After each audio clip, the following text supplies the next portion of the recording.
El año 1810 marcaba un punto de quiebre en la historia de la Nueva España. Las tensiones sociales hervían bajo la superficie como brasas ocultas que aguardaban una chispa. La riqueza descomunal de unos pocos contrastaba con la miseria abrumadora de las mayorías. En las ciudades, el virrey aparecía como la encarnación misma del poder real, pomposo, rodeado de guardias, representante directo del rey de España en tierras americanas. Su palabra era ley, su gesto era sentencia. Para muchos, era la figura intocable que mantenía en pie el orden colonial. Pero en los campos, en las minas y en los talleres, ese mismo poder se sentía como una cadena al cuello. Miles de indígenas y esclavos africanos soportaban jornadas inhumanas, azotes y humillaciones. Los rumores de rebeliones en Haití y de movimientos insurgentes en Europa llegaban distorsionados, pero suficientes para sembrar en los corazones oprimidos la idea peligrosa de que el imperio no era invencible. El aire estaba cargado de presagios, y cada injusticia añadía leña a un fuego latente. En medio de este mundo convulso vivía Mateo, un esclavo herrero en apariencia común, sin nombre en los registros más allá de ser propiedad de una hacienda minera. Su oficio lo mantenía cerca del fuego y del hierro, domando el metal con fuerza y paciencia. A simple vista, no era más que otro hombre encadenado a su destino, condenado a forjar herramientas para enriquecer a otros. Sin embargo, bajo la superficie ardía en él una furia contenida, templada igual que el acero en la fragua. Lo que estaba por suceder superaría cualquier límite de lo imaginable. La historia de Mateo no sería la de un simple fugitivo, ni la de un esclavo que soportó resignado. Su camino lo llevaría a convertirse en verdugo del hombre más poderoso del virreinato, el mismísimo virrey. Y no lo haría en secreto ni en un rincón apartado, sino en la plaza pública, a plena luz del día, frente a soldados, comerciantes y nobles. El acto que lo transformó en leyenda fue tan brutal como simbólico: prender fuego al virrey hasta reducirlo a cenizas. Aquel incendio no solo devoró el cuerpo de un hombre, sino que encendió una rebelión que cambiaría para siempre la memoria de quienes la presenciaron. Mateo, el herrero esclavo, estaba a punto de convertirse en el rostro de la insurrección más audaz jamás contada en la Nueva España. Mateo no nació esclavo, pero desde muy joven el destino le arrancó la libertad. Había venido al mundo en las costas de África Occidental, en una pequeña aldea donde el hierro era considerado sagrado. Su padre era herrero, un hombre respetado por la comunidad porque del fuego de su fragua salían cuchillos, lanzas y herramientas que sostenían la vida cotidiana. Mateo creció entre chispas y martillazos, observando cómo el metal incandescente se transformaba en objetos útiles bajo manos firmes y pacientes. Desde niño, aprendió a reconocer el ritmo del golpe justo, el color exacto que anunciaba la temperatura perfecta, el olor del hierro caliente que parecía un lenguaje secreto. Esa infancia, marcada por el sonido del martillo contra el yunque, fue interrumpida brutalmente. Cuando tenía apenas 13 años, un grupo de traficantes europeos, en alianza con tribus rivales, arrasó su aldea en una redada nocturna.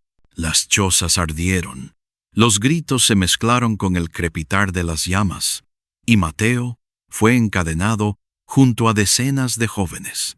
Lo que siguió fue la travesía en un barco negrero, oscuridad, hambre, cuerpos hacinados y el hedor de la muerte. Muchos no sobrevivieron.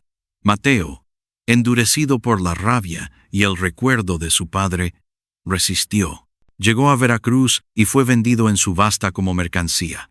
Los comerciantes vieron en él no solo un cuerpo fuerte, sino unas manos que parecían conocer el hierro mejor que cualquier otro esclavo. Fue adquirido por un hacendado minero que lo destinó a la herrería del complejo, un espacio apartado donde se reparaban herramientas, se fabricaban clavos y se afilaban armas. Allí, Mateo volvió a encontrarse con el fuego y el metal, pero en condiciones distintas. Ya no era el aprendiz libre junto a su padre, sino un esclavo obligado a trabajar de sol a sol, vigilado por capataces que no dudaban en castigarlo al menor descuido. Sin embargo, la fragua se convirtió en su refugio y su escuela secreta. Cada golpe de martillo contra el yunque era también un golpe contra las cadenas invisibles que lo sujetaban. Con el tiempo, se ganó el respeto de otros esclavos. Para ellos, Mateo no era solo el herrero que reparaba las herramientas rotas, sino un hombre que mantenía viva la memoria de un oficio ancestral.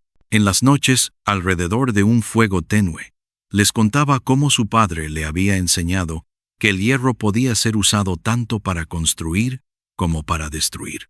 Ese doble filo de su arte lo acompañaría siempre. Nadie lo sabía aún, pero el conocimiento que había heredado en África y perfeccionado en la esclavitud sería la clave de su destino. El fuego de la fragua, que durante años había sido su cárcel y su alivio, pronto se transformaría en el arma con la que incendiaría la historia. La Nueva España de inicios del siglo XIX era un territorio gobernado con mano de hierro por el virrey, representante directo de la corona. Su figura no solo concentraba poder político, sino también simbólico. Era el recordatorio viviente de que las vidas de millones de personas dependían de la voluntad de un solo hombre. Los pueblos indígenas, obligados a tributos, los mestizos, relegados a oficios menores, y los esclavos africanos, reducidos a mera mercancía, cargaban todos sobre sus espaldas el peso de un sistema diseñado para mantener intacta la supremacía de unos pocos. Para Mateo, ese poder se traducía en castigos cotidianos. En la hacienda minera donde trabajaba, las jornadas eran interminables. Los esclavos descendían a las entrañas de la tierra para arrancar metales preciosos que nunca disfrutarían, mientras los capataces vigilaban con látigos en mano. Cada error, cada retraso, se pagaba con sangre. Muchos morían por derrumbes, enfermedades o agotamiento, y sus cuerpos eran reemplazados por otros comprados en los puertos. El virrey, desde su palacio en la capital, jamás veía estas muertes, pero sus decretos eran los que mantenían viva la maquinaria del sufrimiento. La presencia del virrey se sentía incluso en la distancia. Sus órdenes llegaban en forma de edictos que anunciaban aumentos de impuestos, nuevas levas de soldados o ejecuciones ejemplares contra quienes desafiaban el orden. En las plazas principales se levantaban cadalsos donde indígenas y esclavos eran azotados o colgados como advertencia. Mateo asistió en más de una ocasión a esos espectáculos obligatorios, donde los gritos de dolor se mezclaban con la indiferencia de los soldados y las risas de los hacendados. Aquella crueldad pública lo marcó profundamente. El odio de Mateo hacia el virrey no era abstracto. Lo sentía en cada latigazo sobre su espalda, en cada cadena que le impedía moverse libremente, en cada lágrima de los suyos. Para él, la figura del virrey no era un hombre, sino la encarnación de un monstruo colectivo que devoraba vidas para sostener su poder. Y sin embargo, también sabía que aquel hombre de carne y hueso, sentado en su palacio, no era invulnerable. Las noches en la fragua se convirtieron en momentos de reflexión. Mientras golpeaba el hierro ardiente, Mateo pensaba en la injusticia de un sistema donde un solo hombre podía condenar a miles. Observaba las chispas volar y se decía que algún día ese fuego tendría otro destino. No solo forjar herramientas, sino devolver justicia. Los rumores que corrían entre esclavos y campesinos avivaban su rabia. Se hablaba de levantamientos en pueblos del Bajío, de conspiraciones de criollos inconformes con la corona, de un espíritu de rebelión que crecía en silencio. Mateo escuchaba y comprendía que su lucha personal podía conectarse con algo más grande, no sería solo la venganza de un esclavo herrero, sino el inicio de una insurrección contra todo un régimen. Ese odio silencioso, acumulado durante años, se templaba como el acero en la fragua. Y pronto, al igual que el hierro candente que se vuelve arma, la furia de Mateo encontraría su forma definitiva en un acto que sacudiría al virreinato entero. El punto de quiebre para Mateo llegó en una mañana que, al principio, parecía idéntica a todas las demás. La plaza mayor del pueblo minero estaba abarrotada. Soldados formados, capataces vigilantes, comerciantes curiosos y esclavos obligados a presenciar el espectáculo. El virrey había ordenado un castigo ejemplar contra un grupo de hombres y mujeres acusados de conspirar contra la corona. En realidad, bastaba con un simple rumor para que alguien fuera acusado de sedición. Lo importante no era la justicia, sino sembrar el miedo. Entre los condenados, Mateo reconoció un rostro que le desgarró el corazón. Su hermano menor, Tomás, que había llegado a la hacienda años después como esclavo de reemplazo. Era un muchacho de espíritu indomable, que en más de una ocasión había hablado en voz baja sobre la posibilidad de huir y unirse a comunidades de cimarrones en las montañas. Aquellas palabras, escuchadas por un capataz, fueron suficientes para sellar su destino. La ejecución fue lenta y calculada. Los soldados colocaron a los prisioneros en el centro de la plaza, atados a postes de madera. El virrey, vestido con casaca bordada y rodeado de oficiales, observaba desde un balcón como si se tratara de un espectáculo de teatro. Ordenó que se derramara aceite sobre los cuerpos y que se encendiera fuego bajo sus pies. El olor de la carne quemada llenó el aire, mientras los gritos atravesaban el corazón de todos los presentes. Mateo, obligado a mirar junto a otros esclavos, sintió que la sangre le hervía en las venas. Intentó apartar la vista, pero los alaridos de su hermano lo mantuvieron clavado en el suelo. Vio cómo Tomás lo buscaba con los ojos en medio de las llamas, como si aquel último contacto visual fuera un llamado desesperado. Esa mirada fue el momento exacto en que algo se quebró dentro de Mateo para siempre. No lloró, tampoco gritó, se mantuvo en silencio, pero por dentro juró que ese crimen no quedaría impune. El virrey había querido infundir terror, pero lo que sembró en el corazón de Mateo fue una furia incontrolable. Ya no se trataba solo de la opresión diaria, ni de los latigazos o del hambre. Ahora era personal. Le habían arrebatado a su hermano de la forma más cruel e inhumana posible. Esa noche, en la soledad de la fragua, Mateo contempló el fuego como nunca antes. Lo vio no solo como herramienta de trabajo, sino como arma de justicia. El hierro candente y las llamas se convirtieron en símbolos de venganza. Comprendió que su destino ya estaba escrito. El mismo fuego que consumió a su hermano sería el que él usaría para consumir al virrey. Desde ese día, cada martillazo sobre el yunque fue un juramento. Ya no era un herrero esclavo, era un verdugo en gestación. Y el imperio, que se creía eterno, pronto conocería el filo de su venganza encendida en llamas. Desde la muerte de Tomás, Mateo ya no volvió a ser el mismo. Aunque hacia afuera mantenía la apariencia de un esclavo obediente, por dentro el fuego de la venganza ardía sin descanso. En la fragua, cada día era un ensayo silencioso. Los capataces veían solo un herrero reparando herramientas, pero en realidad Mateo estaba preparando las armas de un futuro levantamiento. Su conocimiento del metal y del fuego lo convertía en alguien único. Mientras otros esclavos apenas sobrevivían a las jornadas, él encontraba en la herrería un espacio para conspirar en secreto. Comenzó a fabricar cuchillas escondidas dentro de mangos de madera, clavos afilados que podían servir como puntas de flechas, y pequeñas piezas de hierro que, combinadas con aceite y resina, se transformaban en rudimentarios artefactos incendiarios. Cada objeto estaba pensado no solo para herir, sino para incendiar, porque Mateo había decidido que el virrey debía morir de la misma manera que murió su hermano, consumido por las llamas. No podía hacerlo solo.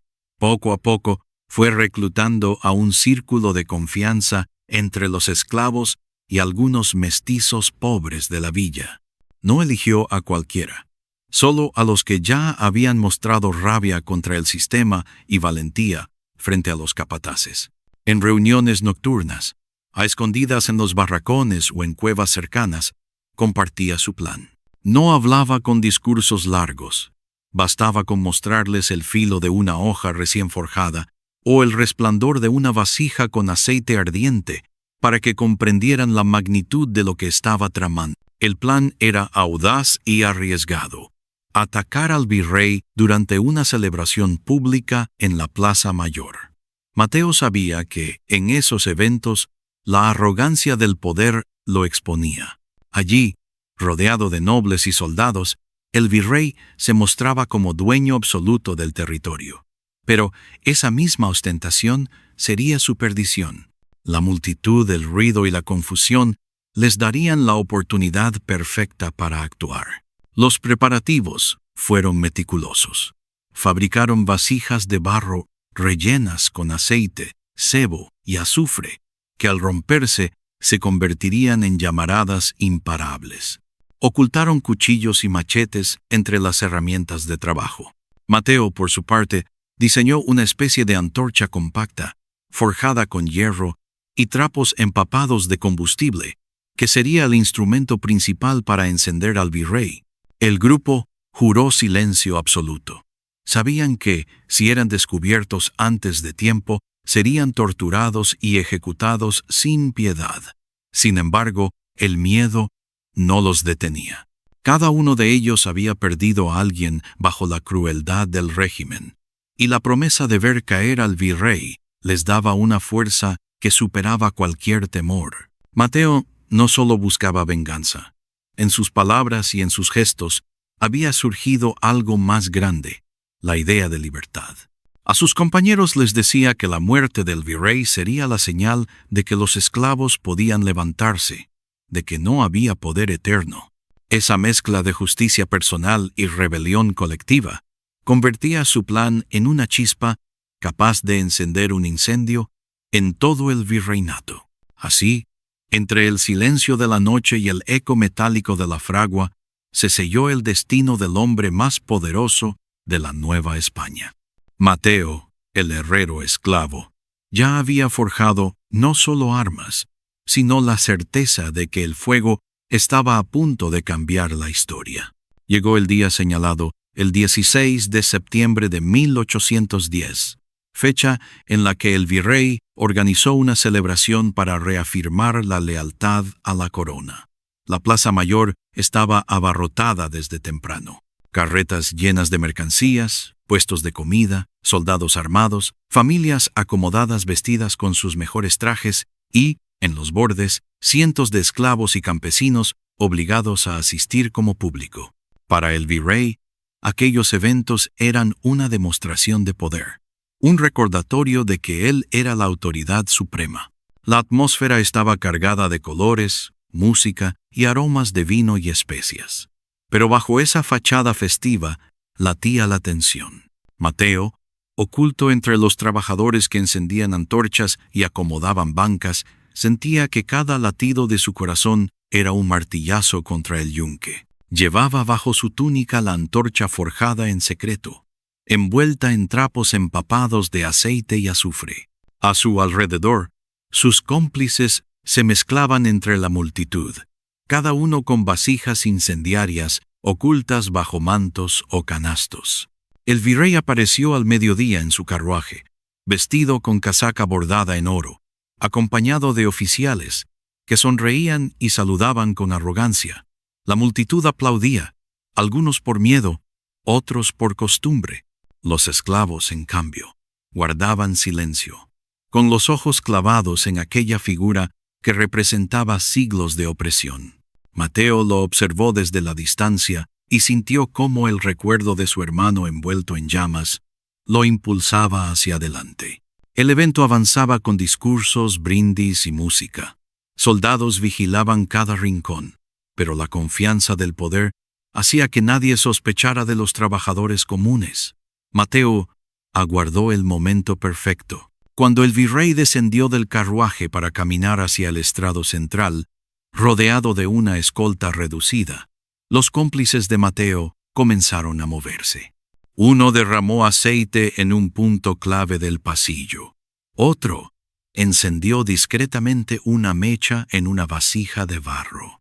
Entonces, todo sucedió en un instante que cambiaría la historia. Mateo salió de entre la multitud con paso firme, levantó la antorcha encendida y antes de que los guardias pudieran reaccionar, la lanzó contra el cuerpo del virrey. La llama prendió de inmediato en su casaca, adornada de cintas y telas ricas, avivada por el aceite derramado en el suelo. El grito del hombre más poderoso del virreinato resonó en toda la plaza. El virrey se convirtió en una antorcha humana. Corrió unos pasos, tambaleante, mientras el fuego devoraba su carne. Los soldados intentaron apagarlo con mantos, pero el calor era insoportable. La multitud estalló en caos.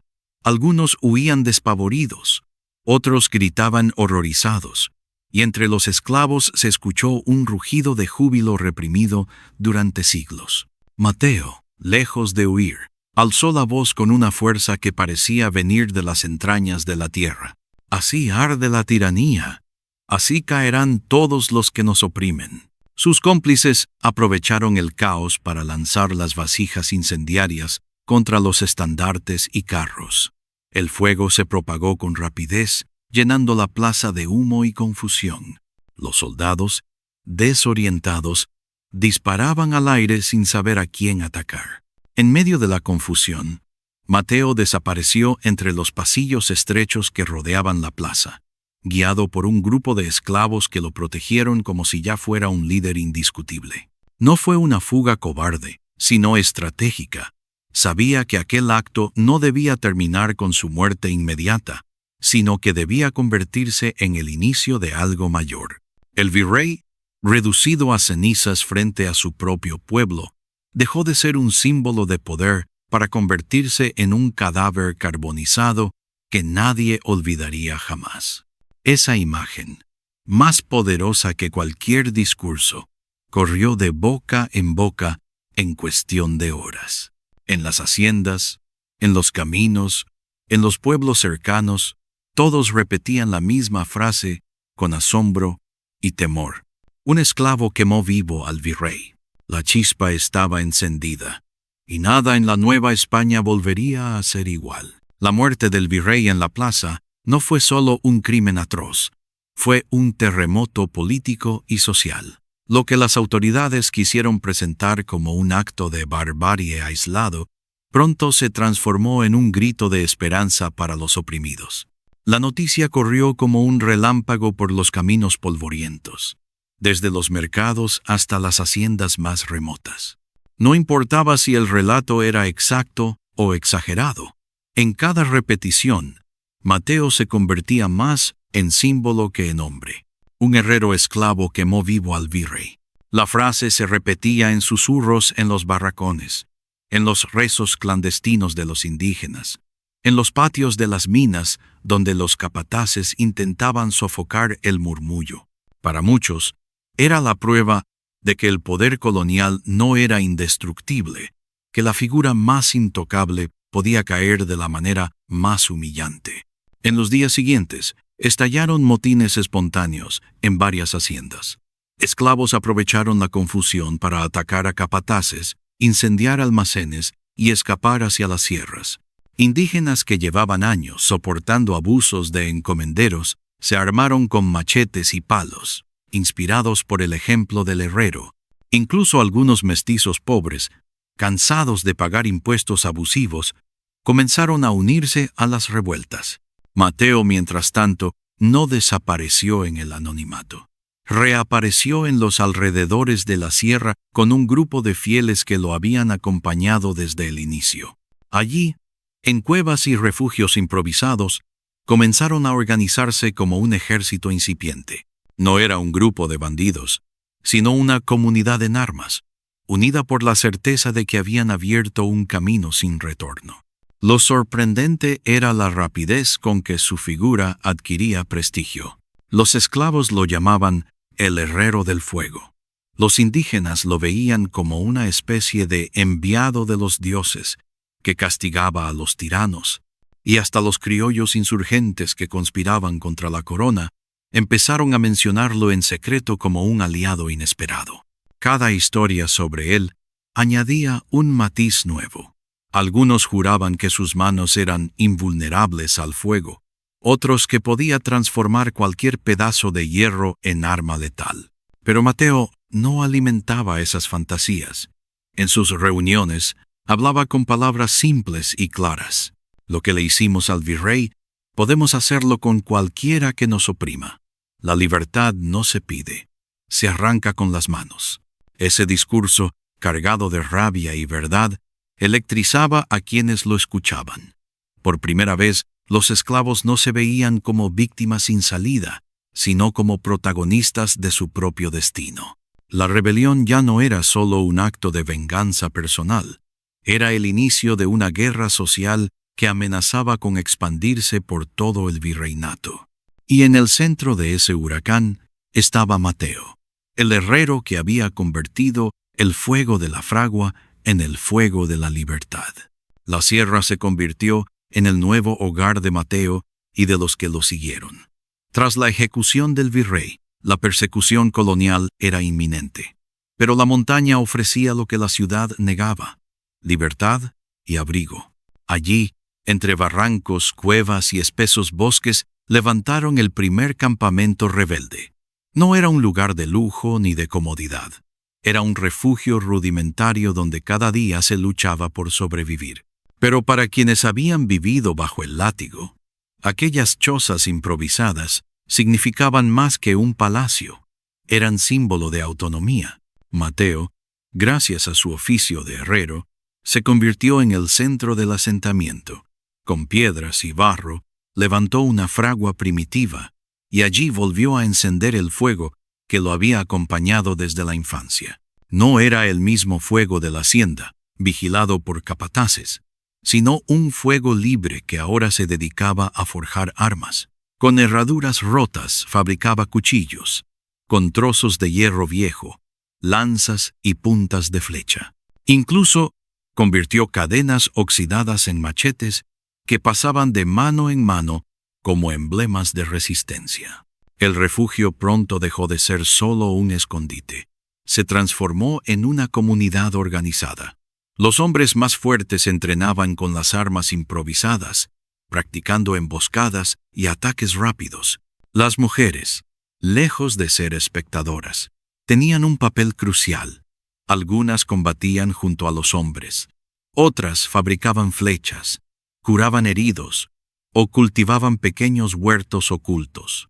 Los niños, que antes eran condenados a la esclavitud, corrían libres por la montaña, sirviendo de vigías que advertían sobre la llegada de soldados. Mateo estableció un sistema de disciplina basado no en el miedo, sino en el respeto. Cada decisión importante se discutía en círculo, y aunque todos lo reconocían como líder indiscutible, él siempre escuchaba las voces de los demás. Su autoridad no provenía de títulos ni de riqueza, sino de su ejemplo. Había desafiado al poder más alto y había sobrevivido. Eso bastaba para que cada orden suya se cumpliera con convicción. Con el tiempo, comenzaron a planear ataques contra caravanas coloniales que transportaban armas y provisiones. No buscaban botín, sino debilitar al enemigo y fortalecer su propio campamento. Cada victoria, por pequeña que fuera, aumentaba su prestigio. Los rumores sobre aquel grupo de esclavos armados que vivían en la montaña corrían cada vez más lejos. Para los colonos era una amenaza peligrosa, para los oprimidos un faro de esperanza. La organización también tomó tintes espirituales. En las noches, alrededor del fuego, algunos ancianos africanos entonaban cantos rituales que hablaban de espíritus protectores. Decían que Mateo estaba bendecido por el hierro y por el fuego, que su destino era liderar no solo a los esclavos fugitivos, sino a todos los pueblos humillados. Aquellos ritos fortalecían la moral y creaban un lazo profundo entre los miembros del grupo, que ya no se veían como simples fugitivos, sino como una familia guerrera. El refugio fue bautizado con un nombre simbólico: el Yunque de Fuego. No era casualidad. Representaba la idea de que, así como el hierro se forja con golpes y calor, ellos también estaban siendo templados por la adversidad para convertirse en algo nuevo, un pueblo libre en armas. Así, entre montañas y llamas, nació un ejército clandestino.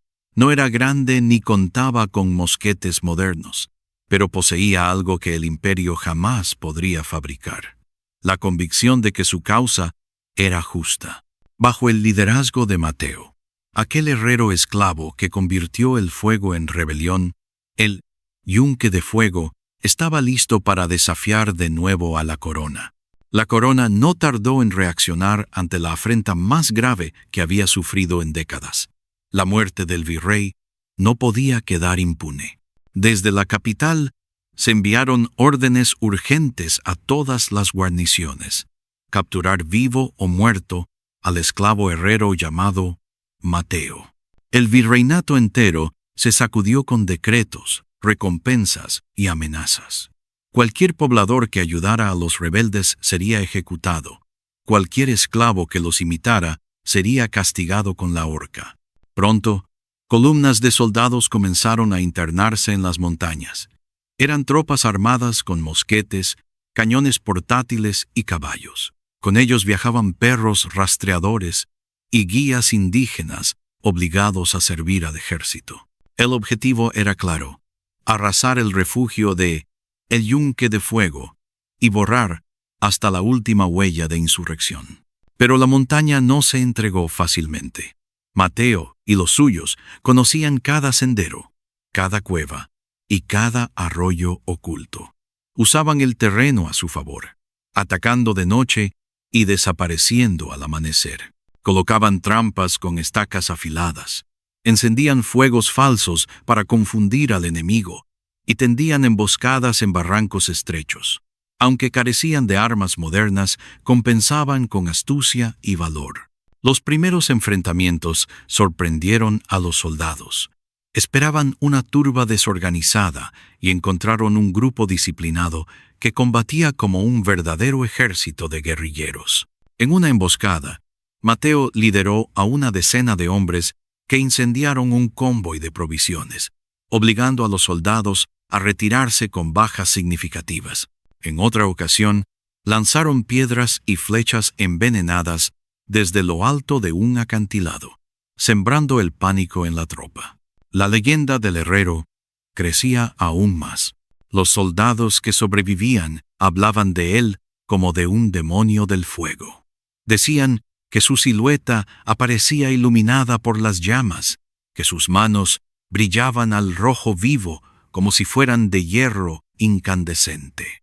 Algunos aseguraban que ninguna bala podía alcanzarlo, que los espíritus africanos lo protegían. Estos rumores, aunque nacidos del miedo, se esparcieron también entre los esclavos y campesinos, reforzando su imagen de invencible. La rebelión se expandió. Esclavos de haciendas cercanas huían para unirse al campamento. Indígenas enviaban mensajeros ofreciendo alimentos y refugio. Incluso algunos criollos inconformes comenzaron a ver en Mateo un aliado útil contra el poder español. Lo que había empezado como un acto de venganza personal se transformaba en un movimiento insurreccional que amenazaba con convertirse en una guerra abierta contra el imperio. Ante esta situación, las autoridades coloniales endurecieron su respuesta, reforzaron guarniciones, ofrecieron recompensas altísimas por la cabeza de Mateo y enviaron más tropas. El virreinato estaba decidido a aplastar al herrero rebelde a cualquier costo. Sin embargo, cada día que pasaba sin capturarlo Era una derrota moral para el sistema. En las plazas, la gente murmuraba en voz baja. El virrey ardió como un criminal. Los esclavos soñaban con repetir el ejemplo. Los campesinos comenzaban a desafiar abiertamente a los recaudadores de impuestos, y la llama de la rebelión parecía extenderse más rápido de lo que los soldados podían apagar. La guerra abierta ya no era un riesgo, sino una realidad. Y en el centro de ese torbellino estaba Mateo, el esclavo herrero que había transformado la fragua en trinchera y que ahora lideraba, desde las montañas, el mayor desafío contra la corona en el año decisivo de 1810. El final de Mateo, como el de muchos héroes populares, quedó envuelto en la bruma del mito.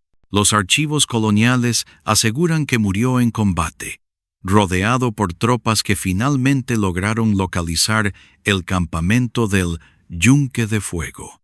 Según esos documentos, resistió hasta el último instante, peleando con un machete en cada mano antes de ser abatido por una lluvia de balas. Los cronistas oficiales quisieron presentar su caída como una victoria ejemplar del imperio.